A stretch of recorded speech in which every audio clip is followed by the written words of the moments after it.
유대를 떠나사 다시 갈릴리로 가실새 사마리아를 통과하여야 하겠는지라. 사마리아에 있는 수가라는 동네에 이르시니 야곱이 그 아들 요셉에게 준 땅이 가깝고 거기 또 야곱의 우물이 있더라. 예수께서 길 가시다가 피곤하여 우물 곁에 그대로 앉으시니 때가 6시쯤 되었더라. 사마리아 여자 한 사람이 물을 길르러 왔음에 예수께서 물을 좀 달라 하시니 이는 제자들이 먹을 것을 사러 그 동네에 들어갔음이로라. 사마리아 여자가 이르되 당신은 유대인으로서 어찌하여 사마리아 여인인 나에게 물을 달라 하니까 하니 이는 유대인이 사마리아인과 상종하지 아니함이러라.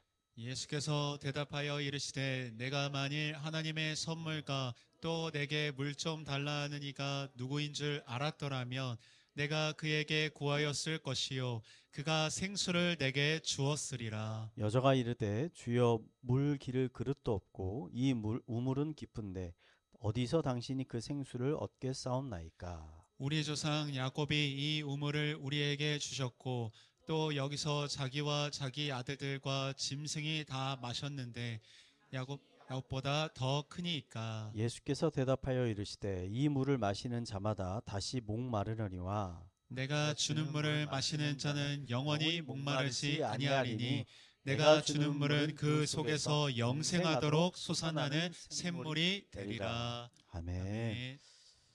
좀 부탁을 드리겠는데 이 뜨거운 물을 좀 한 잔만 저한테 주시면 네 감사합니다.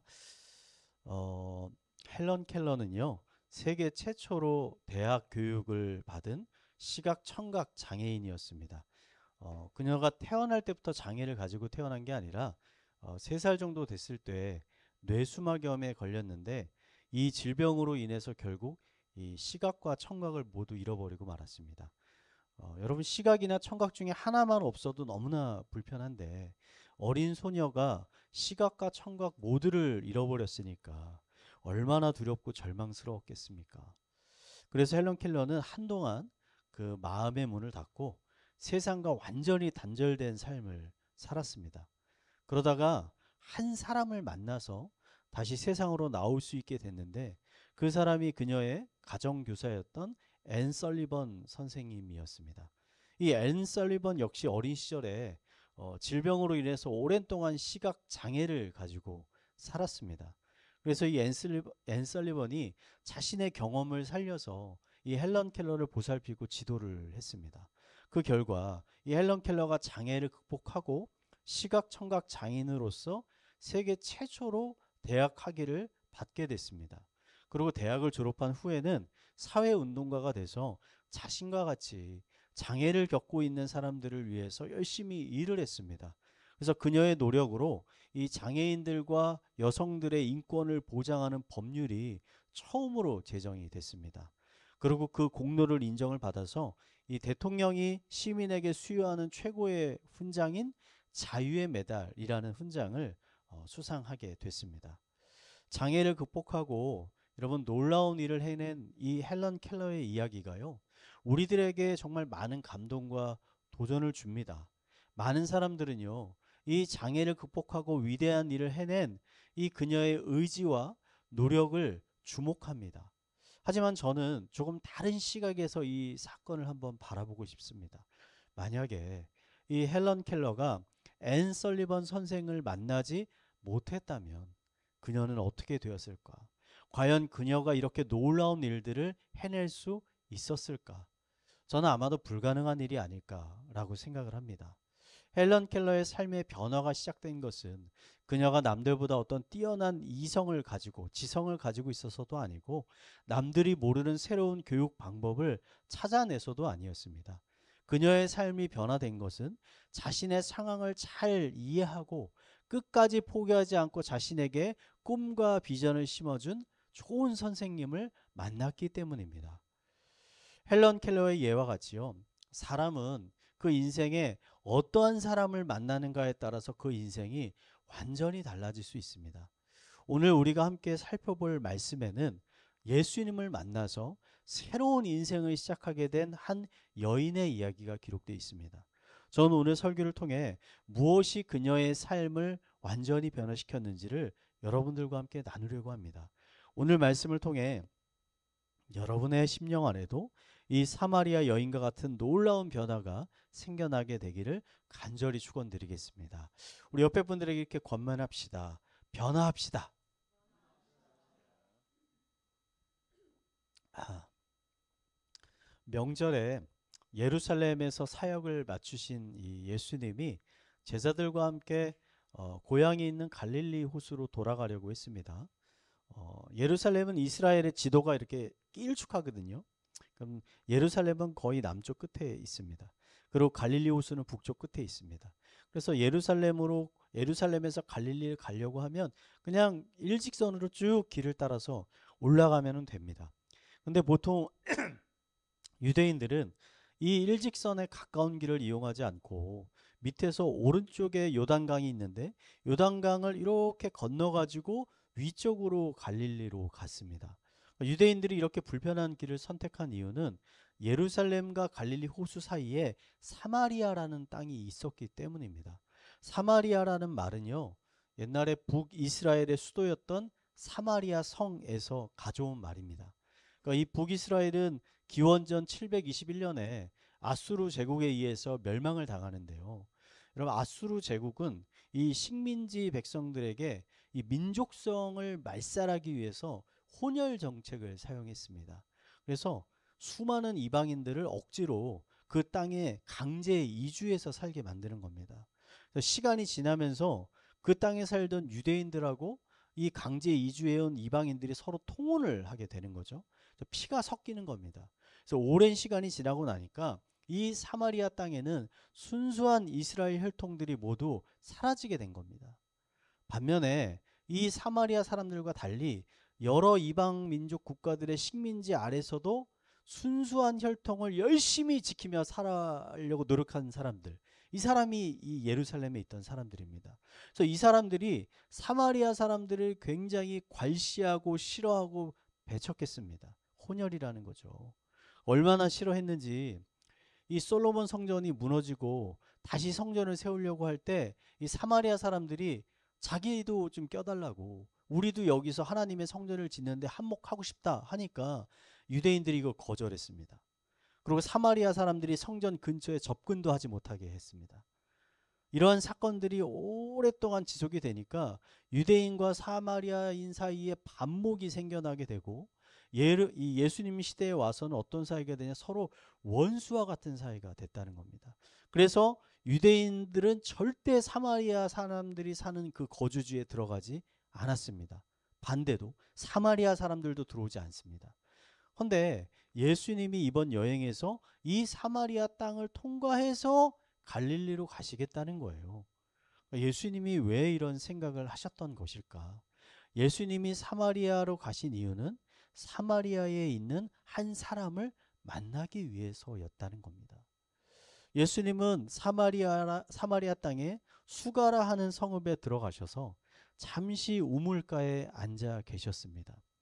12시가 되었을 때 한 사마리아 여인이 물을 깃기 위해서 우물에 왔습니다. 예수님은 그 여인에게 물을 좀 달라라고 요청합니다. 그러자 여인이 이렇게 대답합니다. 우리 4장 9절 말씀인데요. 한번 읽겠습니다. 시작. 사마리아 여자가 이르되 당신은 유대인으로서 어찌하여 사마리아 여인이 나에게 물을 달라 하나이까 하니 이는 유대인이 사마리아인과 상종하지 아니함이더라. 자, 이 여인이 하고 있는 말의 뉘앙스를 살펴보면 좀 여인이 굉장히 냉소적으로 이야기하고 있음을 알 수 있습니다. 여인은 내가 당신에게 충분히 물을 줄 수 있지만 당신이 유대인이기 때문에 물을 주기 싫다라고 지금 말을 하고 있는 거예요. 여인의 말을 들은 예수님이 담담하게 다음과 같이 말씀하십니다. 우리 10절 말씀인데 함께 읽겠습니다. 시작. 예수께서 대답하여 이르시되 내가 만일 하나님의 선물과 또 내게 물 좀 달라 하는 이가 누구인 줄 알았더라면 내가 그에게 구하였을 것이요 그가 생수를 내게 주었으리라. 아멘. 여러분, 저는 이 말씀이 오늘 사건의 핵심을 담고 있다고 생각을 합니다. 예수님이 유대인들을 그렇게 미워하고 배척하는 사마리아 땅에 오신 이유는 한 여인을 만나서 그녀의 마음속 깊이 있는 그 갈급함을 채워주시기 위해서 예수님이 이 땅에 오셨다는 겁니다. 예수님의 말을 의심스럽게 여긴 여인이 투명스럽게 이렇게 대답합니다. 아니, 나에게 지금 당신이 물을 주겠다고요? 내가 보기엔 당신의 손에는 우물에서 물을 기를 만한 아무런 도구도 없는데 어떻게 나에게 생수를 주겠다는 겁니까? 아니면 당신이 우리의 조상 야곱처럼 새로운 우물을 파서 저에게 주시겠다는 겁니까? 여인이 생각하기에 예수님은 자신에게 생수를 줄 수 있는 능력이 전혀 없게 보이는 거예요. 그래서 이 여인을 향해 예수님이 다시 한번 말씀하십니다. 예수께서 대답하여 이르시되 이 물을 마시는 자마다 다시 목마르려니와 내가 주는 물을 마시는 자는 영원히 목마르지 아니하리니 내가 주는 물은 그 속에서 영생하도록 솟아나는 샘물이 되리라. 아멘이십니까? 예수님이 이렇게 대답하셨어요. 그러니까 여인이 뭐라고 반응하냐? 아, 당신에게 목마르지 않은 그런 물을 줄 수 있다고요? 그러면 당장 한번 내게 줘보십시오. 그래서 내가 힘들게 다시 이런 우물에 물을 기르지 오지 않도록 좀 나를 도와달라라고 이야기를 하는 거예요. 여기까지의 우리가 말씀을 살펴보면 여인이요, 아직까지 예수님이 주시겠다라고 하시는 생수의 진정한 의미를 전혀 깨닫지 못하고 있다라는 것을 발견할 수 있어요. 여인의 말을 들은 예수님이 갑자기요, 여인에게 그래? 그러면 가서 내 남편을 불러와라 라고 갑자기 말씀하십니다. 문맥에서 전혀 상관없는 말이 등장하는 거예요. 여인이 저는 남편이 없습니다 하자 예수님이 내 말이 맞다. 이전에 내가 5명의 남편이 있었지만 지금 다 헤어졌고 현재는 어떤 남자와 같이 살고 있는데 그 사람도 내 정식 남편이 아니니 너는 남편이 없는 게 맞다. 이렇게 말씀하셨어요. 여러분, 이 말을 들은 여인이 깜짝 놀라는 겁니다. 난생 처음 보는 남자가 나의 삶의 모든 걸 알고 있어요. 깜짝 놀라죠. 그래서 비로소 자신 앞에 있는 이 사람이 일반적인 유대인이 아니라 특별한 사람이라고 생각이 든 거예요. 아, 이 사람 분명히 하나님이 보내신 선지자가 분명하구나. 그래서 갑자기 예수님에게 뭐라고 묻냐면, 그러면요, 제가 예배를 어디서 드려야 될까요? 라고 물어요. 여러분, 이스라엘 왕국이 원래 하나였다가 솔로몬 왕이 죽은 후에 남과 북으로 갈라지게 됩니다. 지금 한국처럼. 남쪽에 있는 유대인들은 원래 예루살렘에 성전이 있었기 때문에 거기 가서 예배를 드리면 돼요. 근데 북쪽에 있는 사람들은 이미 갈라졌기 때문에 남쪽으로 내려올 수가 없잖아요. 그래서 베델이라는 곳에 그들만의 성전을 새로 쌓았습니다. 그래서 북이스라엘 사람들은 그곳에서 예배를 드렸던 거예요. 그래서 오랜 시간이 지나면서 이 유대인들과 사마리아인들이 서로 싸웁니다. 여기가 진짜야. 그럼 베델이 어떤 곳입니까? 야곱이 처음으로 하나님을 만난 곳이 베델이에요. 그러니까 여기 정말 특별한 장소야. 그리고 유대인들은 아니야, 솔로몬 성전이 특별한 장소야. 서로 싸우고 있는 거예요. 여기서 예배 드려야 하나님이 예배를 받으신다. 저는 여러분들이요, 딱 이 부분을 오늘 집중해서 봤으면 좋겠습니다. 여러분, 지금까지 예수님에게 생수를 계속 달라고, 우리가 마시는 생수를 달라고 요구하던 여인이 갑자기 이 생수와 전혀 상관없게 보이는 예배 장소에 대해서 예수님께 물어보는 거예요. 여러분, 이것은 그녀가 진정으로 지금 원하고 있는 것은 제가 이렇게 목마를 때 마시는 물이 아니라 그녀의 마음속 깊이 있는 영적인 갈급함을 채워줄 영적인 생수라는 사실을 지금 우리에게 가르쳐 주는 거예요. 이 여인이 진짜 원하는 게 그거였다는 거예요. 그렇다면 여인의 마음속에 있는 이런 영적인 갈급함이 무엇이었을까? 그것은 아마도 죄사함과 구원에 관한 갈급함이었을 겁니다. 여인에게는 5명의 남편이 있었으나 모두 이혼하고 지금은 어떤 남자와 동거하고 있었습니다. 여인이 왜 5번의 결혼 생활에서 실패했는지 우리는 알 수 없습니다. 하지만 분명한 것은 이 여인이 그로 인해서 극심한 수치심과 죄책감을 느끼고 있었다는 거예요. 그러니까 여인이 우물가에 온 시간이 12시라고 합니다. 여러분, 12시가 어떤 시간입니까? 너무나 더운 시간이잖아요. 여러분, 지금 밖에 날씨 끔찍하지 않습니까?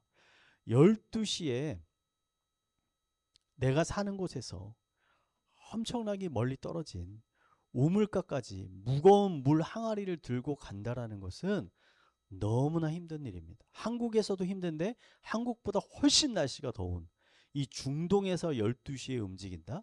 이 시간에서 중동 사람들은 다 활동하지 않습니다. 너무나 덥기 때문에.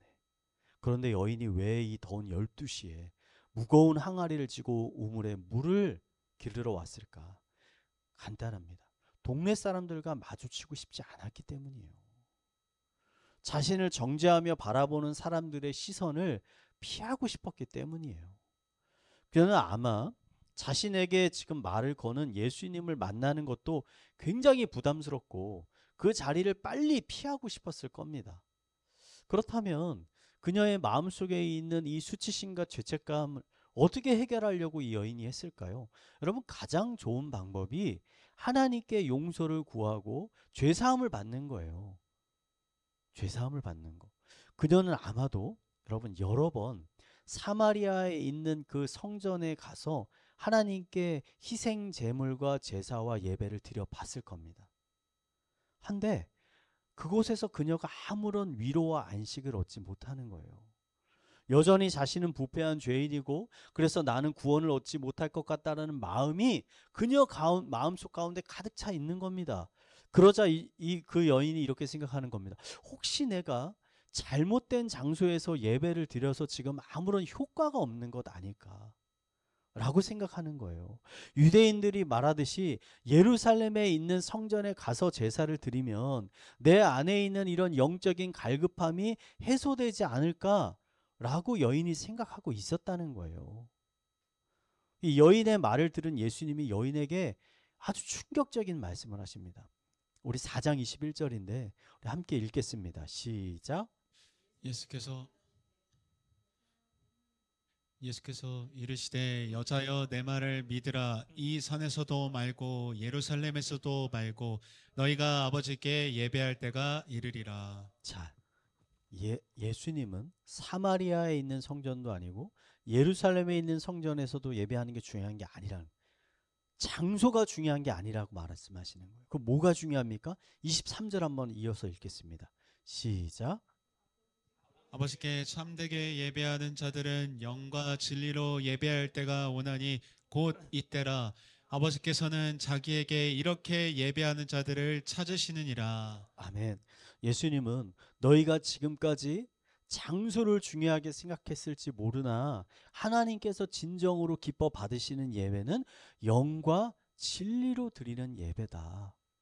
여러분, 여기서 영은요, 성령을 의미합니다. 하나님이 받으시는 예배는 성령님의 인도하심을 통해서 드려지는 예배라는 거예요. 그러면 옆에 있는 진리는 뭔가요? 여러분, 진리는 바로 예수 그리스도입니다. 요한복음 14장 6절, 예수께서 이르시되 내가 곧 길이요 진리요 생명이니 나로 말미암지 않고는 아버지께로 올 자가 없느니라. 아멘이십니까? 예수님의 말씀을 들은 여인이요, 비로소 깨닫는 거예요. 아, 나는 지금까지 장소가 중요하다라고 생각했는데 장소가 중요한 게 아니라 누구를 만나냐가 중요한 거구나. 메시아만이 나에게 온전한 죄사함과 구원의 은혜를 줄 수 있는 유일한 분이구나 라는 걸 여인이 깨닫게 된 거예요. 그래서 여인이 예수님께 묻습니다. 그러면 그 메시아를 내가 어디 가면 만날 수 있습니까?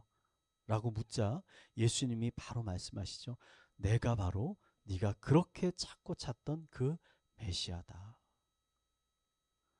자신이 만난 분이 메시아라는 사실을 깨닫게 된 여인이요, 갑자기 들고 있던 물동이를 던져버리고 마을로 돌아가서 집집마다 찾아다니면서 자신이 지금 메시아를 만났다고 막 전하고 다닙니다. 여러분, 예수님과의 만남이 지금 이 여인의 영혼과 삶에 놀라운 변화를 가져왔습니다. 예수님을 만나기 전까지 그녀는요, 수치심 때문에, 죄책감 때문에 동네 사람들을 피해 다니던 사람이에요. 근데 그랬던 그녀가 이제는 이 죄의 수치심에서 완전히 자유케 돼서 오히려 동네 사람들에게 자신이 만난 메시아를 전하는 사람이 된 거예요. 완전 180도 다른 사람이 됐다는 거죠. 우리는 사마리아 여인이 변화되는 오늘의 말씀을 보면서요, 인간의 영혼과 삶을 변화시키는데 반드시 필요한 두 가지 요소를 발견할 수가 있습니다. 변화를 위해서 필요한 첫 번째는 뭐냐면요, 영적인 갈급함이 있어야 된다는 거예요. 영적인 갈급함. 저는 여인이 예수님을 만난 장소가 우물이잖아요. 우물. 우물이 우연이 아니라고 생각합니다. 우물은 어떤 사람이 옵니까? 목마른 사람들이 찾아오는 곳이 바로 우물입니다. 그녀 안에 있는 그 목마름이 그녀를 예수님이 계신 곳으로 지금 이끈 거예요. 오게 만든 거죠. 여러분, 전도할 때 어떠한 사람이 가장 전도하기 어려운 줄 아십니까? 성격이 막 불같고 사나운 사람? 아닙니다. 이미 다른 종교를 가지고 있는 사람? 그것도 아닙니다. 아주 이성적이어서 과학적으로 증명되지 않는 것을 안 믿는 사람? 아닙니다. 제가 전도도 해보고 복음도 많이 전해보니까 여러분, 가장 전도하기 힘든 사람이 어떤 사람이냐? 현재 삶에 만족하면서 아무런 갈급함도 느끼지 못하는 사람. 여러분, 이 사람이 가장 전도하기 힘든 사람입니다. 이런 사람 중에는 어떤 사람들이 많냐면 성품도 좋고 성실하고 예의 바른 사람들이 굉장히 많습니다. 기독교인들은 저 사람 저렇게 착해 보이고 선해 보이니까 예수님 잘 믿을 거라고 생각합니다. 근데 직접 한번 복음을 전해 보세요. 대부분 안 믿습니다. 가장 믿기 힘든 사람입니다.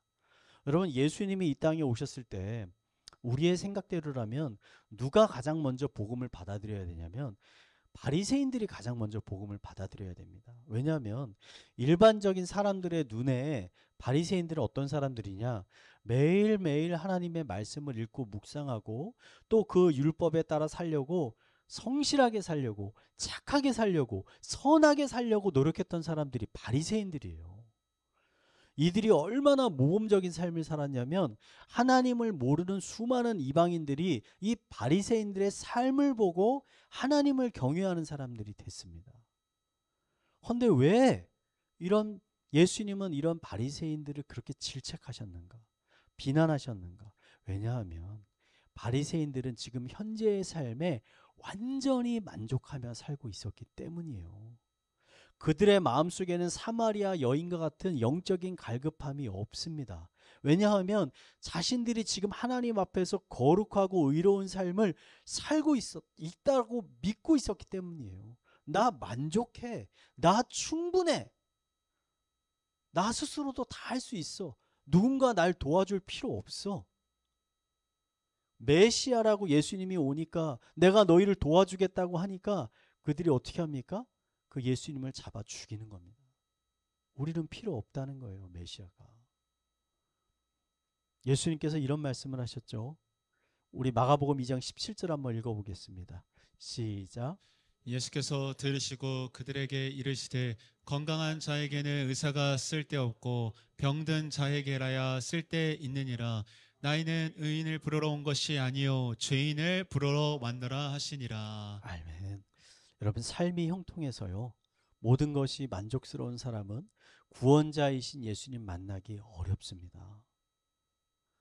반대로 삶에 여러 가지 고난과 어려움이 있는 사람이요, 하나님이 주시는 놀라운 영적인 변화와 은혜를 체험할 수 있는 가능성이 훨씬 높은 사람입니다.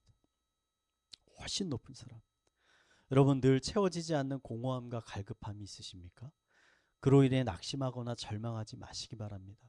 오히려 그 공허함과 갈급함이 새로운 변화, 하나님의 놀라운 은혜를 경험할 수 있는 좋은 기회가 될 것입니다.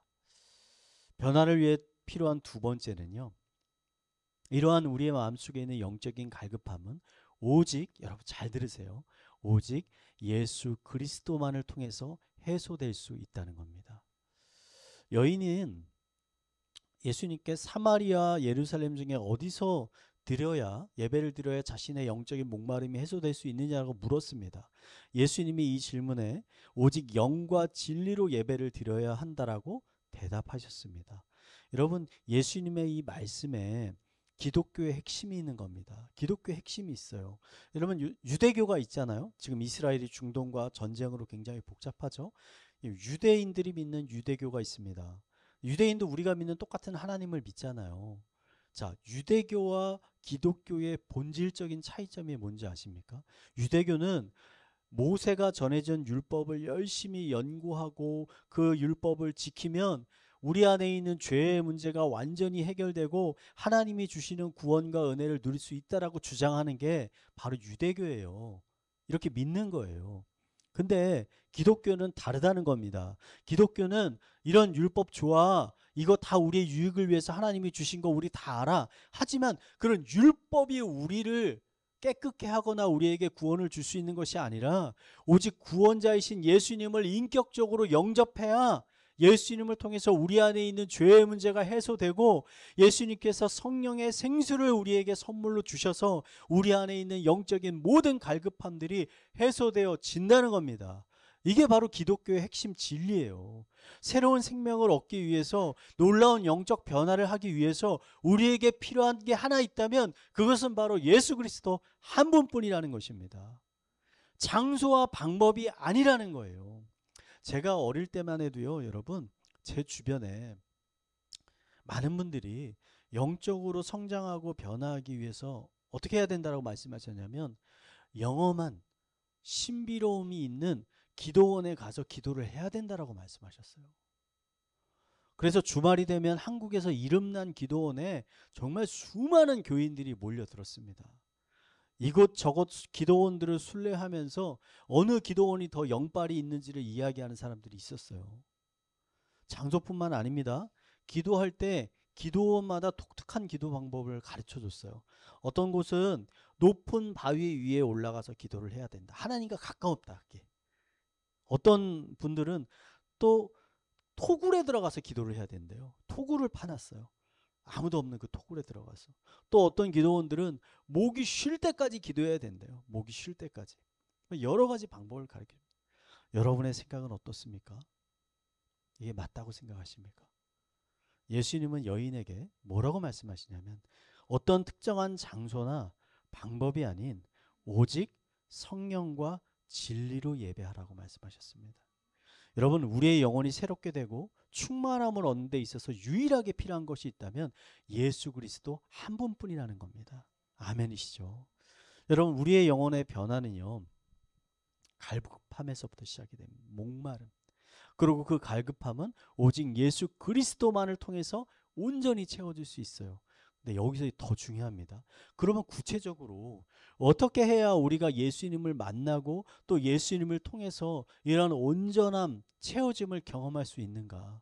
우리 히브리서 3장 1절 말씀 한번 읽겠습니다. 읽겠습니다. 시작. 그러므로 함께 하늘의 부르심을 받은 거룩한 형제들아, 우리가 믿는 도리의 사도이시며 대제사장이신 예수를 깊이 생각하라. 아멘. 여기서 중요한 게 뭐냐? 대제사장이신 예수를 깊이 생각하라. 깊이 묵상하라. 깊이 곱씹어봐라. 신약시대의 사람들은 여러분 육체를 입고 이 땅에 오신 예수님 직접 만날 수 있었잖아요. 그분에게 직접 메시지를 들을 수 있지 않습니까? 근데 지금 우리는 그럴 수 없습니다. 예수님께서 이미 부활하시고 승천하셨기 때문입니다. 그렇다면 우리는 어떻게 이 예수님을 만날 수 있습니까? 우리 말씀을 통해서 만날 수 있다는 거예요. 말씀을 통해서. 예수님은 모든 성경이 예수님이 그리스도이심을 증거하고 있다라고 말씀하셨어요.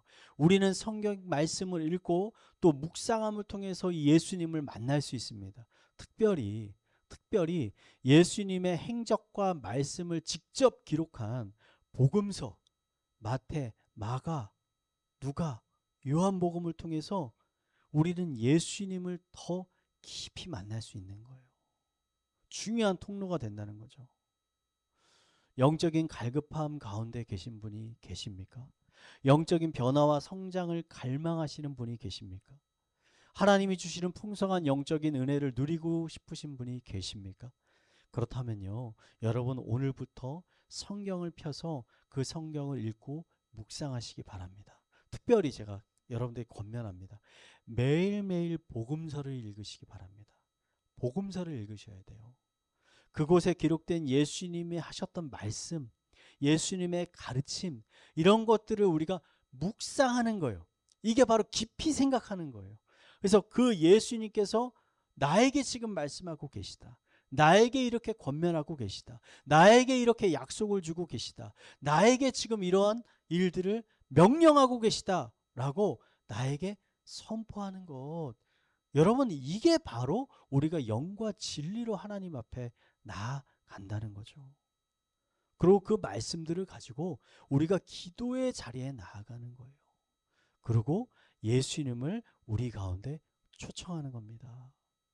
볼지어다 내가 문 밖에 서서 두드리노니 누구든지 내 음성을 듣고 문을 열면 내가 그에게로 들어가 그와 더불어 먹고 그는 나와 더불어 먹으리라. 아멘.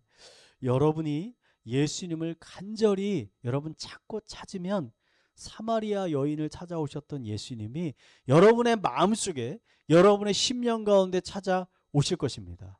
그리고 여러분의 심령 가운데 놀라운 은혜를 부어 주실 것입니다. 이러한 은혜가 이 자리에 함께하고 계시는 모든 성도님들의 삶 가운데 충만하게 부어지게 되기를 마지막으로 축원드리겠습니다.